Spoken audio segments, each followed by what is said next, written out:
کیا میں 2 بڑے جانوروں کو بیٹے کے عقیقے کے طور پر ذبح کی؟ میرا خیال ہے یہی سین، کیا میں نہیں، سین ہے شروع میں سوال کا.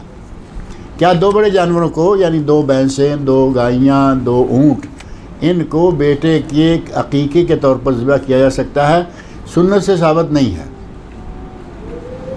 نبی اکرم صلی اللہ علیہ وسلم نے ہر معاملے کو واضح طور پر ہمارے سامنے رکھ دیا ہے.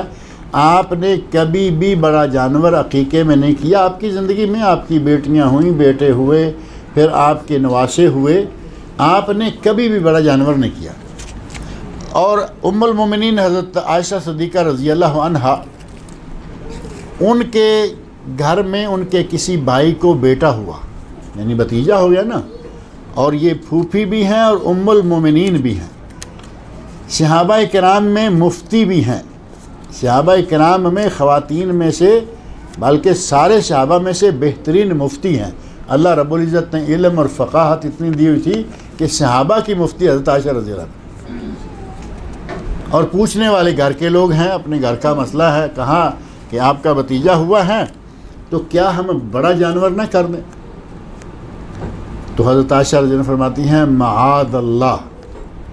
آپ اس جملہ کو سمجھتے ہیں کہ کیسے استعمال کیا جاتا ہے. معاذ اللہ، اللہ ہمیں اپنی پناہ میں رکھے.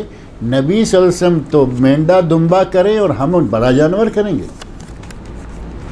یعنی بڑے جانور کی عقیقے میں حیثیت کیا ہے واضح کر دی معاذ اللہ کہہ کے کہ یہ صحیح نہیں ہے، نبی اکرم صلی اللہ علیہ وسلم کی سنت کے خلاف ہے. اس کے بارے میں بھی ہمارے مولوی حضرات فتویٰ دیتے ہیں کہ نہیں جی کر لیں، 7 حصے کریں. 1 لڑکی 3 لڑکے اس میں آ جاتے ہیں، 7 لڑکیاں اس میں آ جاتی ہیں، کیونکہ 7 حصے جو بن گئے. قربانی میں جائز ہیں اور ثابت ہیں، حج پہ ہو گھر میں ہو. حج پہ اونٹ کی قربانی 7 کی طرف سے، گھر میں اونٹ کی قربانی 10 کی طرف سے.